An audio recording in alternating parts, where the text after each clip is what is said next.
Throughout the 5 or 6 years I've been doing these videos, there's more than a handful of, well, videos where I talk about the drivers who were taken too soon, the drivers that never realised their potential, or those who were taken while they still probably had more to give. The likes of Jim Clark, Dale Earnhardt, Richard Burns, Henry Toivonen, Peter Brock and Greg Moore have all been covered at some point on this channel, all of their deaths being huge losses to the world of motorsport.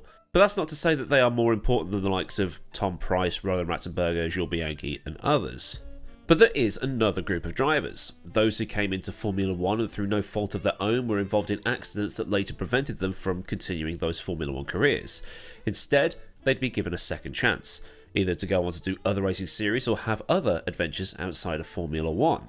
So yes, I guess this is a list video, my second least favourite type of content after these reaction videos. But given my current internet situation, this is probably a needs-must scenario and one that people have been asking for quite a while. So with that said, I'm Adam from What Culture and this is yet another wrestling video that mentions the fact that JBL beat up the Blue Meanie for realsies. I mean a video on some racing drivers that survived life-threatening or life-changing injuries. So first we have Jyrki Järvilehto, or JJ Lehto to make things a little bit easier for everybody. JJ Lehto was supposed to be Finland's next big racing driver after Keke Rosberg, and was even the Finnish World Champion's protege for a time, and was also the person who suggested that Lehto shorten his name so it was easier for foreigners to say, much like Keke had done with his real name.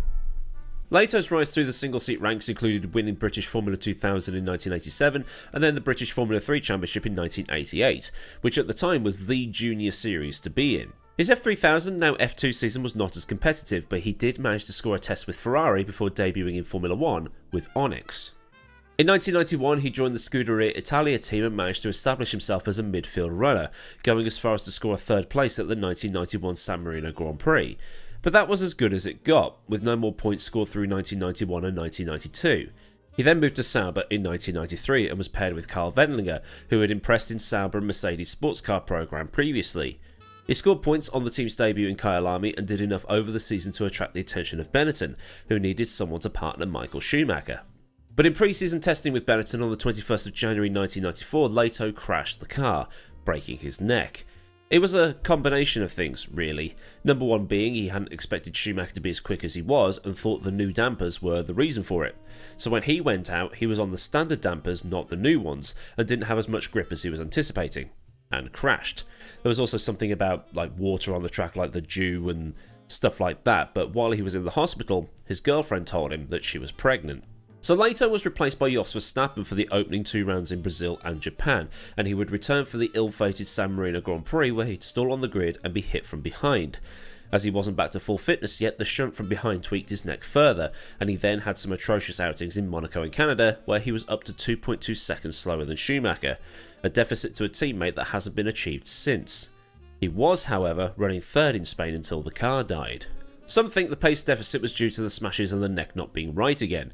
Some think he was second guessing being fast with a kid on the way, and some think it was because Schumacher's car was running stuff it shouldn't have been, while JJ had the real car. The other problem was Lehto was on a 1-year deal and needed to somehow impress the bosses while recovering from that shunt in testing. After the Canadian Grand Prix, Verstappen was back in the car. Lehto was released from Benetton when Johnny Herbert was signed for the final 2 Grand Prix of the 1994 season, but he would return to Sauber when it was clear that Karl Wendlinger wouldn't be returning ever again, and Andrea de Cesaris had retired before the season end. After 5 years in the sport and having his big break cut short considering Schumacher won the championship, it really is one of those what-if stories. But Lehto had experience with testing when he wasn't racing. He tested for Ligier, which had Renault engines, and he'd also driven the Ford-powered Benetton, and this got the attention of Ron Dennis, who wanted Lehto to test the new Mercedes engines they were getting for 1995 versus the Renault and the Ford being in the Benetton and the Renault being in the Williams, as well as the Ligier. So he wanted JJ to write up some report on how the Mercedes engine fared against those others. McLaren had also built the McLaren F1 road car and was interested in running it at the 1995 24 Hours of Le Mans, and put Lehto in one of the cars. A car he loved that many didn't, as some found the V12 engine made the back end too heavy. McLaren won the race, with Lehto behind the wheel. There's a bigger story in that somewhere, which is probably a video for another day, and at times Lehto was many seconds faster than anybody else on track. At the same time, he was racing in DTM where victories eluded him, but sports cars seemed to be where he was shining. He'd win Le Mans again in 2003 and 2005, as well as winning the American Le Mans Series in 2004. Jacques Laffite. Jacques Laffite is one of those guys you know about in terms of racing, but in terms of achieving, he didn't reach the very top. Involved in Formula 1 between 1974 and 1986, he drove for Frank Williams, Ligier, Williams, and then went back to Ligier. And it was at Ligier he scored all of his wins, and would score a 4th place finish in the standings 3 years in a row in 1979, 80 and 81.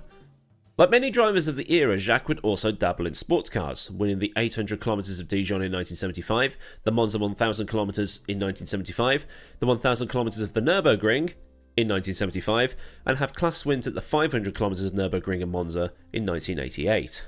But 2 years prior to that, in 1986, the Formula 1 paddock descended upon Brands Hatch for the British Grand Prix, held at a time when Brands and Silverstone alternated before Silverstone got the exclusivity. This is the race where Mansell won in the spare Williams setup for Nelson Piquet and went on to beat him by 5 seconds. But at the start of this race, it was pure carnage that played into Mansell's hands, because his drive shaft had broken on the opening lap. Going into Paddock Hill, Thierry Boutsen spun, and Stefan Johansson in the Ferrari jinked to the right to avoid the arrows that had dragged a sponsor banner onto the track. In turn, he went into Laffite's Ligier, and the Frenchman was unable to do anything as he was carried by the Ferrari into the wall that was there to stop people cutting the corner if they were out of control. At this particular point in F1 history, the drivers' feet were much further forward than they are now. The feet would often be around where the front wheel and suspension assembly was, and this would not turn out well in a head-on collision. Laffite was involved in a head-on collision with this Armco barrier, and in the process broke both of his legs pretty badly. Jonathan Palmer was one of the first people to tend to him, given that he'd been in the medical profession before becoming a racing driver. After this shunt, the FIA mandated that the driver's feet be behind the front axle for 1987, but Laffite's time in Formula 1 was over. But it didn't stop him racing, because he shifted over to touring cars during the first ever season of the World Touring Car Championship in 1987, as well as racing in DTM. Laffite was in his 40s when he had his career-ending shunt, F1 career-ending shunt that is, so it's not like he was stopped from racing before he got his big break like Leto did. These days, he's a commentator on French television, and when Schumacher hit Villeneuve in the final round of the 1997 Formula 1 season, he reacted by shouting expletives on live TV. Martin Donnelly. Belfast-born Donnelly won the 1987 Macau Grand Prix and was the test driver for Lotus during the 1988 season, and he had a few outings with the Arrows team during 1989. But it was in 1990 when the then 26-year-old got his break with Lotus as they put him in the bright yellow car for the season, powered by the lumpy and unreliable Lamborghini V12. Determined to keep him, Lotus signed Donnelly to a new contract worth over £5 million in 1990 money, but only a couple of weeks later, the career would come to an end. At Jerez, going through the long right-hander that leads onto the back straight towards the hairpin where that infamous 1997 incident happened, the suspension broke on the Lotus and Donnelly lost control and went off the road.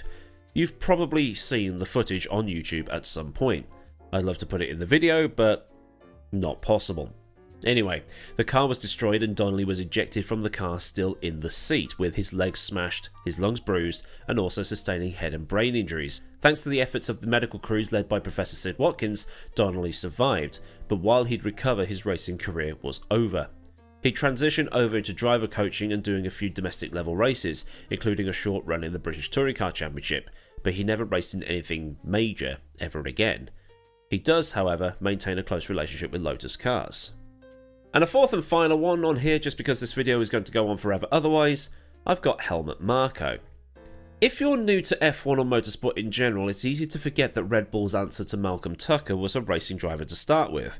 This is, after all, the man who gave the world the likes of Sebastian Vettel and Max Verstappen. But back in the 1960s and 70s, the Austrian was a keen racer.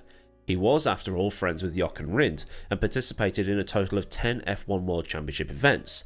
He also did one round of the 1970 British Touring Car Championship in a BMW, scoring 4 points with a 7th place finish at Silverstone. He would score no points in his 10 Formula 1 outings, his best result being an 8th place finish at the 1972 Monaco Grand Prix. But his biggest achievement was the 1971 24 Hours of Le Mans, winning in a Porsche 917K, which set a then distance record that lasted until 2010. He also did the 1972 Targa Florio, demolishing a 2-minute deficit to the leader to finish second by 17 seconds overall, which, by Targa Florio standards, is a photo finish. So all in all, he wasn't that bad. Sports cars seems to be the recurring theme here, doesn't it? At the 1972 French Grand Prix, the then 30-year-old was hit in the face by a stone that had been flicked up by Ronnie Peterson's march. If you've ever done a track day, you ride a motorbike, or you've been karting or anything of the sort, you get hit in the helmet by stuff all the time. Rubber, stones, and so on.